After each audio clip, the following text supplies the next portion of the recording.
I stepped into the glass office thinking Claire wanted closure. The receptionist wouldn't meet my eyes. My shoes clicked too loud, like the building was judging me. Claire sat at the long table. Perfect hair. Perfect makeup. Empty eyes. Her lawyer, Mr. Grayson, tapped a folder like it was a weapon. Ethan, Claire said. Sit. I stayed standing. Why are we here? Mr. Grayson slid the folder toward me. Divorce settlement. Simple. I looked at Claire. You couldn't say that at home? She didn't blink. Home isn't home anymore. My throat burned. What did I do? Dylan Price leaned off the window frame. I hadn't noticed him at first, but now I couldn't unsee him. He smiled like he owned the room. Don't make it messy, man. I stared at him. Why are you here? Claire answered for him. Because he's my witness. A witness to what? My voice cracked. To you giving up on me? Mr. Grayson cleared his throat. Mr. Cole, please read page 3. I opened the folder with hands that didn't feel like mine. Numbers jumped off the paper. 30 million. It looked unreal, like a typo that could buy a new life. Claire said, $30 million. You walk away clean. I let out a laugh that sounded wrong. Clean? You're calling this clean? Dylan chuckled. Take it. Most guys get nothing. I turned to Claire. So that's what I'm worth to you. Her jaw tightened. Don't act like a victim. I am a victim, I said. I loved you. She leaned forward. Love doesn't pay for the years I lost. I swallowed hard. Years you lost. I built this life for us. Mr. Grayson pointed with a pen. The amount reflects goodwill and prevents litigation. I looked at the signature line. Goodwill. Right. Claire's eyes slid past me again, toward Dylan, like I was already a ghost. That hurt more than the money. Tell me the truth, I said. Are you with him? Claire didn't answer. Dylan did. She's with someone who sees her. My fists clenched. You shut up. Claire lifted a hand. Ethan, don't. Don't what? I snapped. Don't feel? Don't breathe. Mr. Grayson spoke softly. Mr. Cole, there's also a confidentiality clause. I flipped pages. So I take the money, and I also take the silence. Claire nodded once. Yes. Why? I asked. What are you afraid I'll say? She looked at me like I was slow. That you were the genius behind everything. That you deserve credit. That you still have a claim. Dylan's smile faded for a second. I saw it. I filed it away. I said, Claire, I never wanted credit. I wanted you. She scoffed. You wanted control. That's not true. It is, she said. You decided everything. You planned our future like I was a passenger. I felt my chest twist. I asked you. I listened. She laughed without humor. You listened when it matched your plan. Mr. Grayson pushed a pen toward me. If you sign today, funds clear within 48 hours. 48 hours, I repeated. And what do you get? Claire said, peace. I glanced at Dylan. And he gets my seat at my table. Dylan walked closer. You're not losing a seat. You're losing a fantasy. I stepped forward until we were inches apart. Say that again. Claire's voice cut through. Ethan, stop. This is why. I turned to her. This is why? Because I won't smile while you cut me open? Her eyes flashed. Because you think pain makes you right. I breathed in slow. My mind tried to grab memories like lifelines. Our wedding, her laugh, the way she used to squeeze my hand under the table. They felt far away, like someone else's story. Mr. Grayson said, Mr. Cole, the court date is scheduled. This deal avoids public filings. Public, I whispered. So you're protecting your image. Claire's lips pressed tight. I'm protecting my future. What about ours? I asked. She stared at the folder. There is no ours.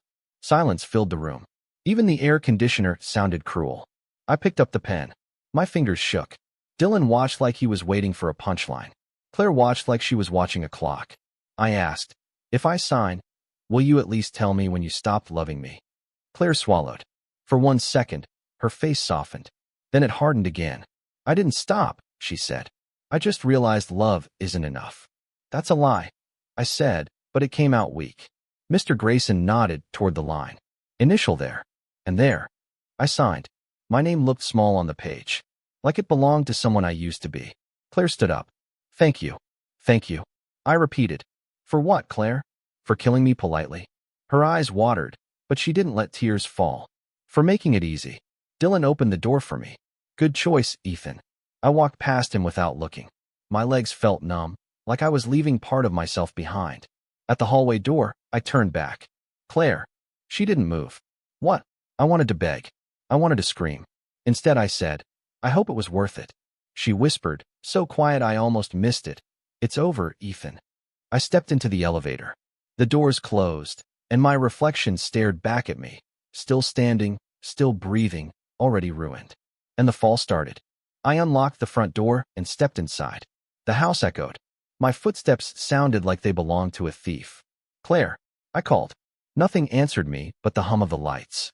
I walked farther in, slow, afraid of what I would find. The photos on the wall were gone. Pale squares stared back at me like missing teeth. Okay, I whispered. Okay, breathe. I climbed the stairs and pushed open the bedroom door.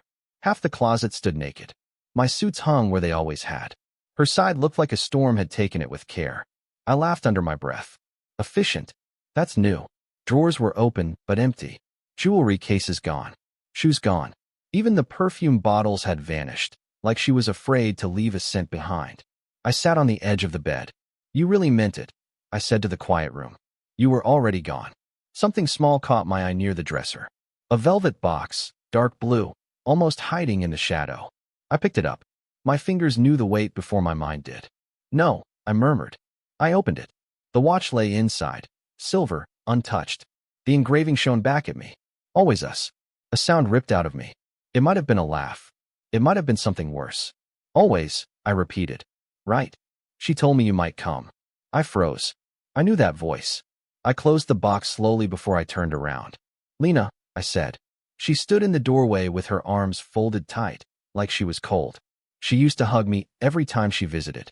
Now she stayed far away. You shouldn't be here, she said. I nodded. Funny. I was thinking the same about you. Her lips pressed together.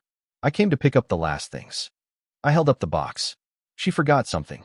Lena looked at it, and then away. Keep it. Keep it. I asked. It was a gift. She whispered. Maybe she didn't want it anymore. I stood up. Look at me. She hesitated, but finally did. Her eyes were already apologizing.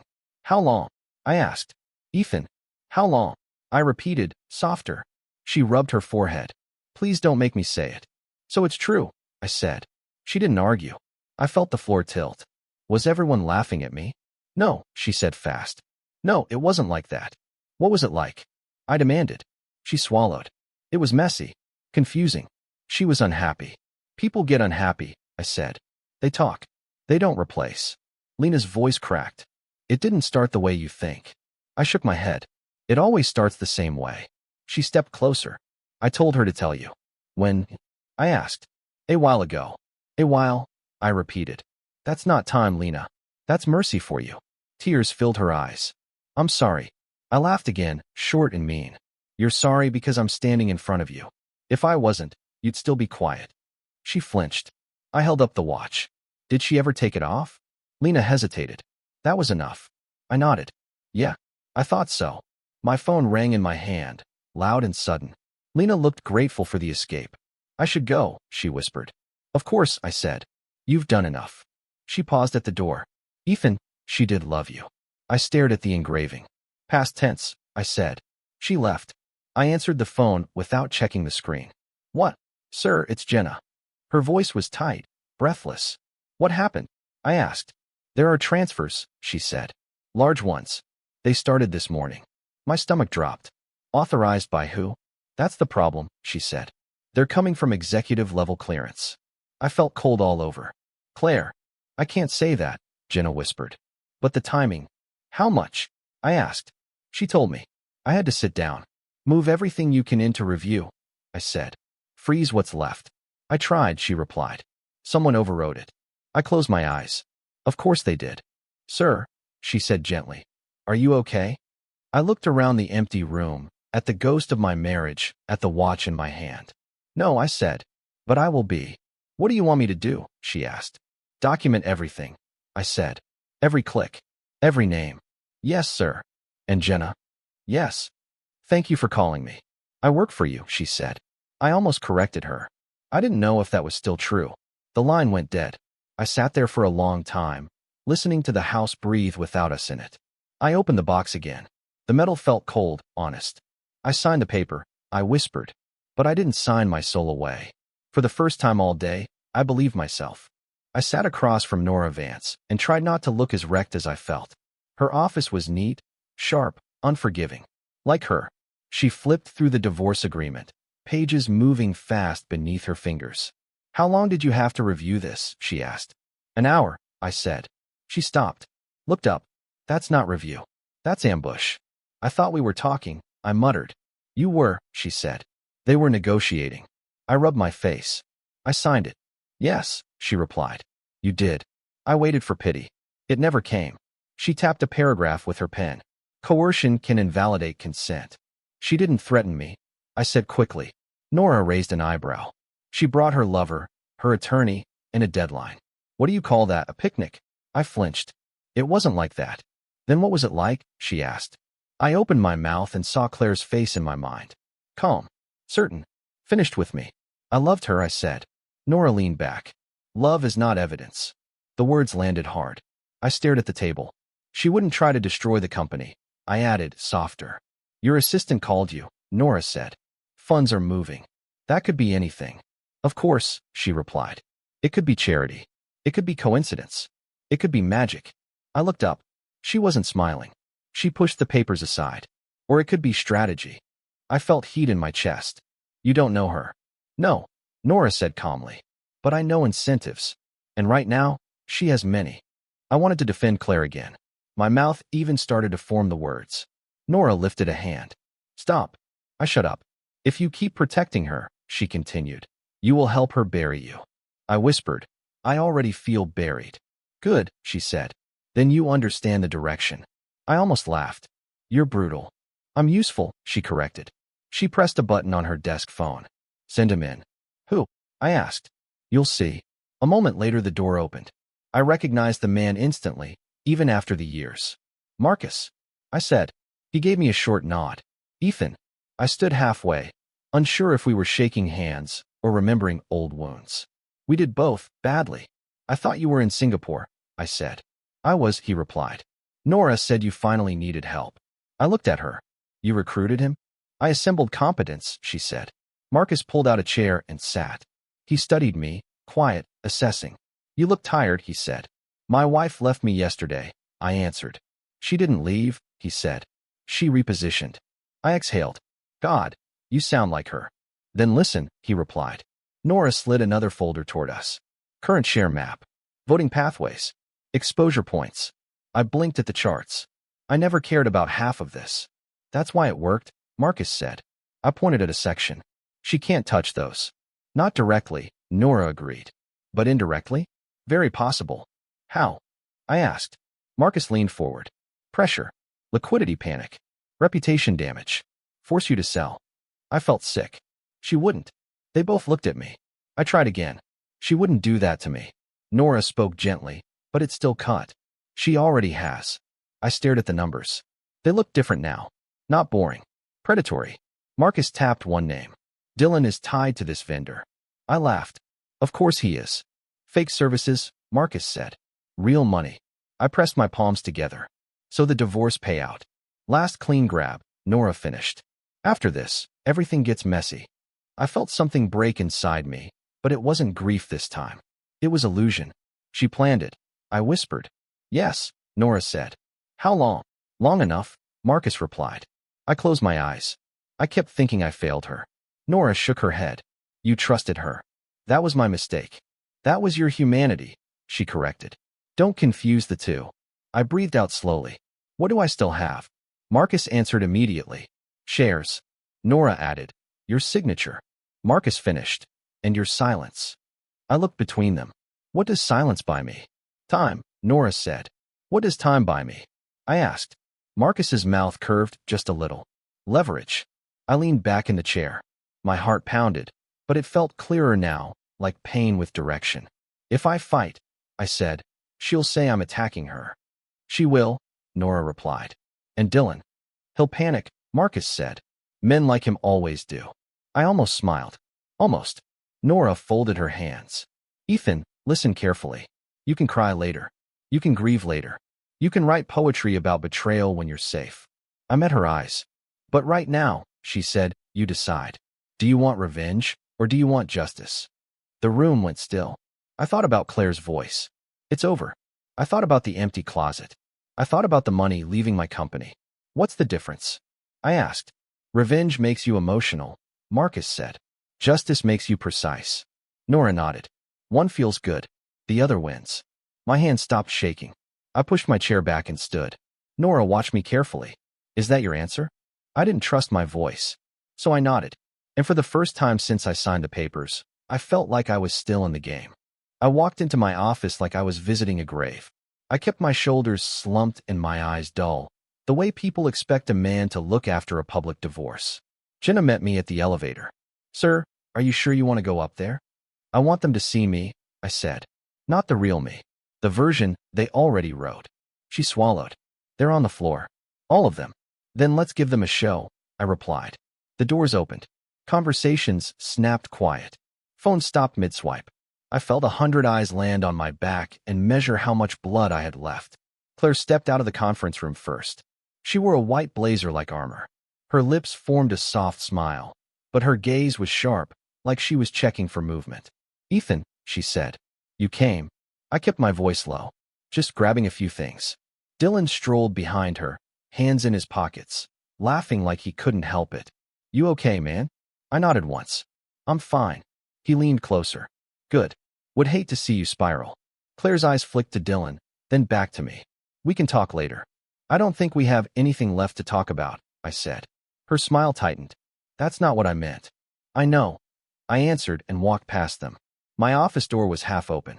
Someone had already boxed my desk, like I was dead and no one wanted to touch the body. I picked up a framed photo of Claire and me at our first launch party. The glass was smudged, like someone had wiped it without care. Jenna whispered, They're celebrating in the break room. Champagne. Let them, I said. She followed me inside. I pulled what you asked for. Calendar invites. Email chains. Vendor approvals. I didn't look up. Any new transfers? Yes, she said. 2 more. Same pattern. Same timing. Send everything to Nora, I told her. Jenna hesitated. Sir? Claire asked security to monitor your badge. I let out a tired breath. She's scared. Or angry, Jenna said. Same thing, I replied. My phone buzzed. Marcus's name flashed. I answered without greeting. Talk. Marcus's voice came calm and flat. Meeting is set. 2 investors. Quiet money. They hate the board. When? I asked. Tonight, he said. No phones. No names. I'll be there, I replied. And Ethan, Marcus added. Keep acting broken. I can do that, I said. That part's real. I hung up and found Claire's old key card in my drawer. Someone had left it there on purpose, like bait. I pocketed it anyway. Outside, Dylan's laugh echoed down the hall again. He was louder than he needed to be. That was how men like him proved they belonged. Claire called after me. Ethan, don't do this. I turned just enough to meet her eyes. Do what? Make this ugly, she said. I made my face blank. It's already ugly.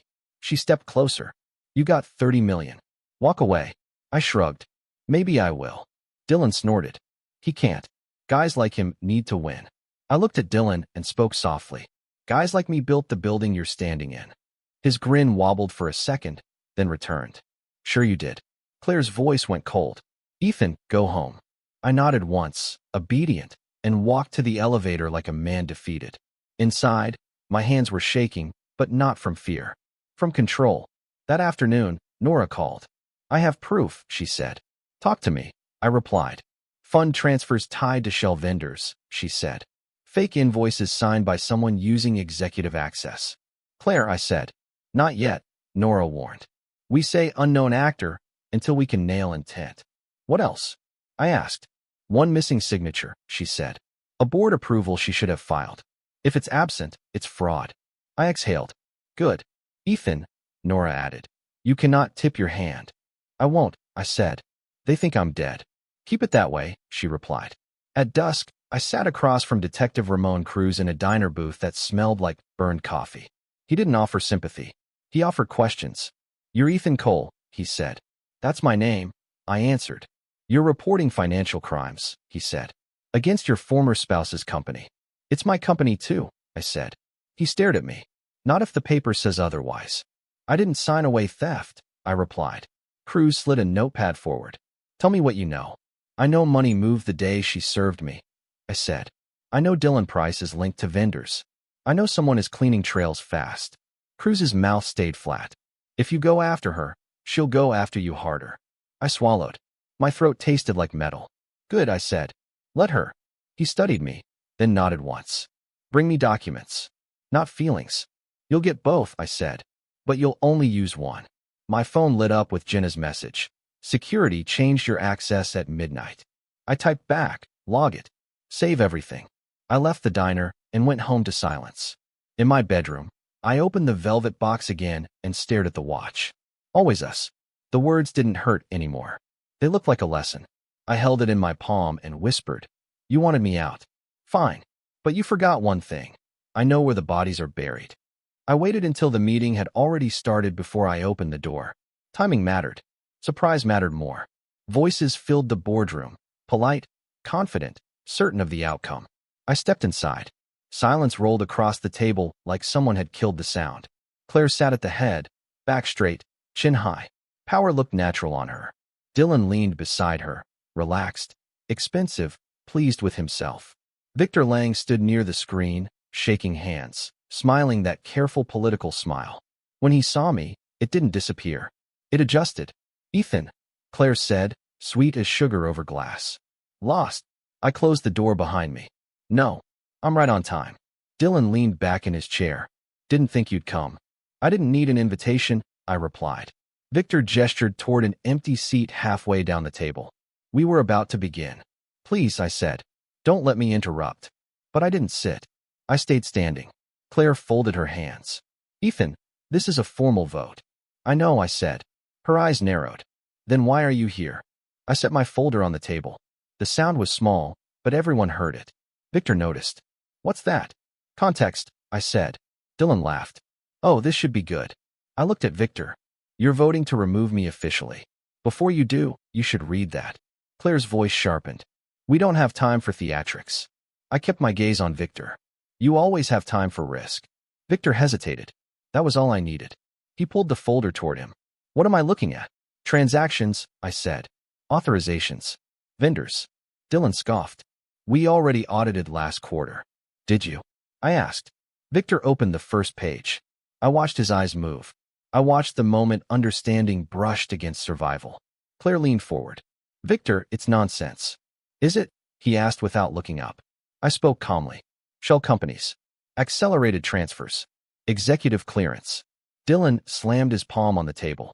"That's fake." I met his stare. "Then sue me." He blinked, thrown off by how ready I sounded.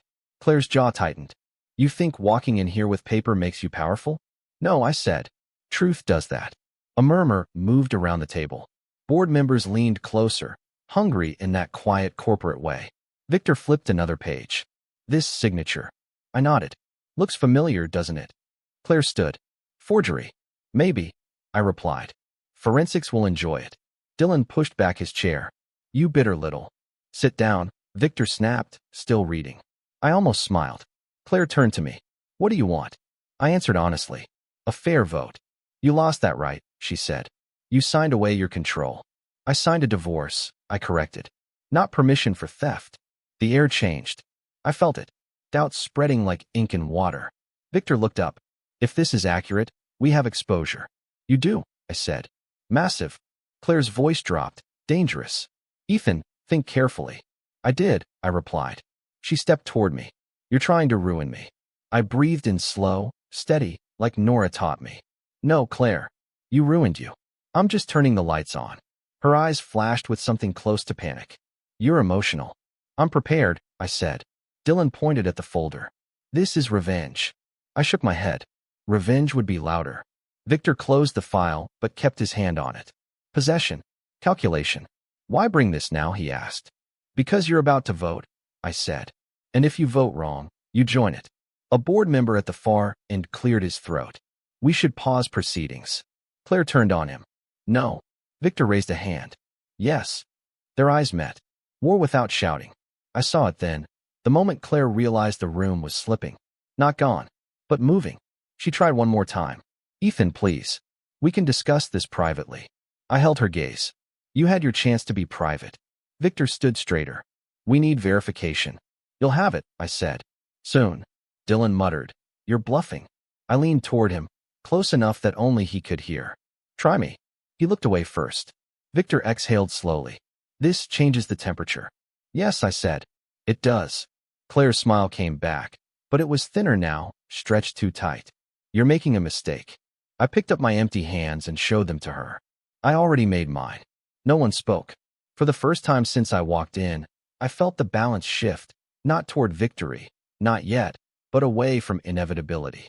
Victor tapped the folder once more. Meeting adjourned. For now. Chair scraped. Whispers bloomed. Claire didn't move. Neither did I. And between us, the lights were very, very on. The room exploded the second Victor ended the meeting. Voices overlapped. Chairs scraped. Phones appeared like weapons. I stayed still for one breath, then stepped into the hallway before anyone could pin me down. My hands started shaking the moment the door closed. Jenna hurried toward me, heels fast, eyes bright. They're scared, she whispered. Good, I said, though my throat felt tight. Inside, I could still hear Claire arguing. Dylan's voice rose above everyone else's, loud, desperate, trying to control the story by force. Jenna leaned closer. Victor pulled her aside. Of course he did, I replied. He's calculating distance. Distance from what? She asked. From prison, I said. She inhaled sharply. Marcus came around the corner like he had been waiting for history to catch up. Two people followed him, quiet, expensive, invisible in the way real money liked to be. Marcus met my eyes. Now. I nodded once. They're ready. They've been ready, he said. They were waiting for doubt.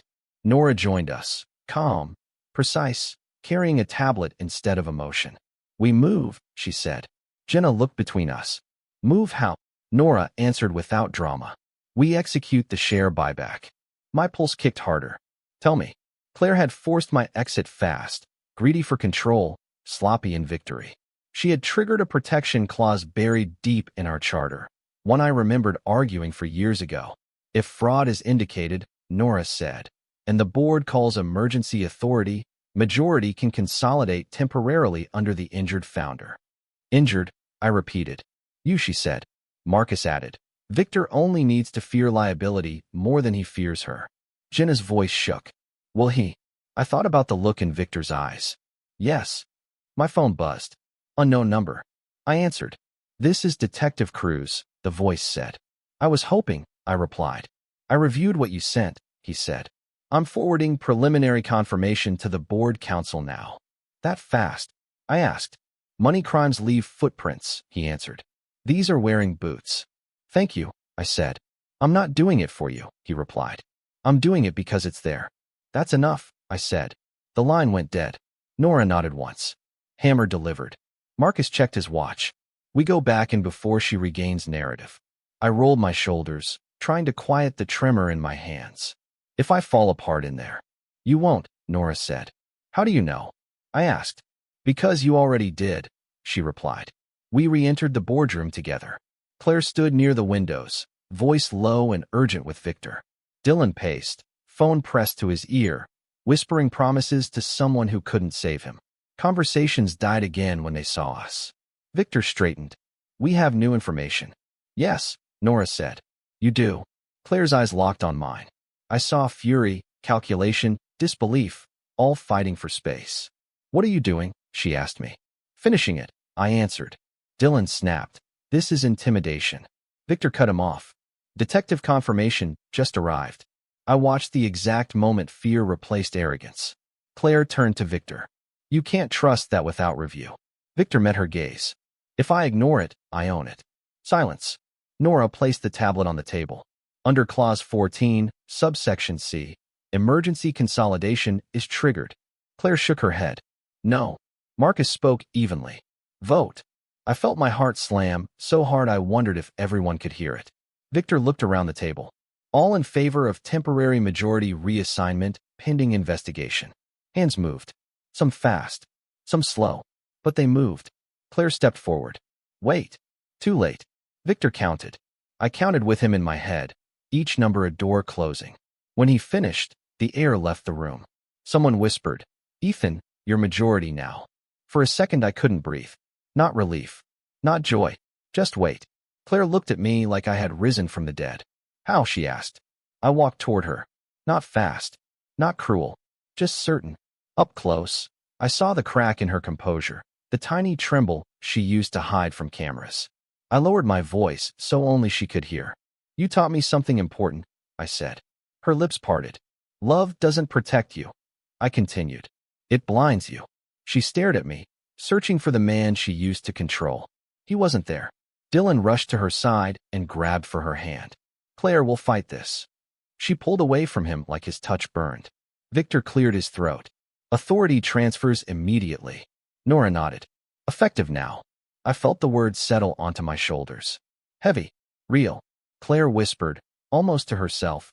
This isn't possible. I met her eyes. It is. Around us, people were already shifting, physically, emotionally, loyalties recalculating in real time. For the first time, Claire had nowhere certain to stand. And I finally did. It was past midnight when the knock came. Slow. Careful. Like regret had manners. I opened the door expecting security, maybe Marcus, maybe another crisis. It was Claire. No armor tonight. No cameras. Just a coat, loose hair, and eyes swollen from crying. For a second, I honestly didn't recognize the woman in front of me. Ethan, she said. I held the door, but didn't invite her in. How did you get past the lobby? I told them I was your wife, she whispered. The word hung between us, expired but stubborn. You're not, I replied. She nodded like she deserved that. I know. Silence pressed in. I waited for anger to rise, for the old fire to demand something. Nothing came. Please, she said. We can fix this. I studied her face, searching for the woman I used to orbit. All I found was damage. And distance. Fix what? I asked. Us, she said. I almost smiled at the simplicity of it. There is no us. There could be, she insisted. I shook my head. That requires two people who want the same truth. Tears slipped down her cheeks. She didn't wipe them. I made mistakes. I leaned against the frame. That's a gentle word for war. She flinched. Dylan left, she blurted. I waited. He froze the accounts he controlled, she continued. He's protecting himself. Of course he is, I said. I thought he loved me, she whispered. I met her eyes. You thought a lot of things. Her shoulders trembled. Lena told me she talked to you. She did, I replied. She told you the truth? Enough of it, I said. Claire closed her eyes. He used me. I felt something like irony pass through my chest. Yes. And I used you, she added, barely audible. I didn't argue. She reached for my arm. Instinct moved me back before I could soften it. Her hand hung in the air, empty.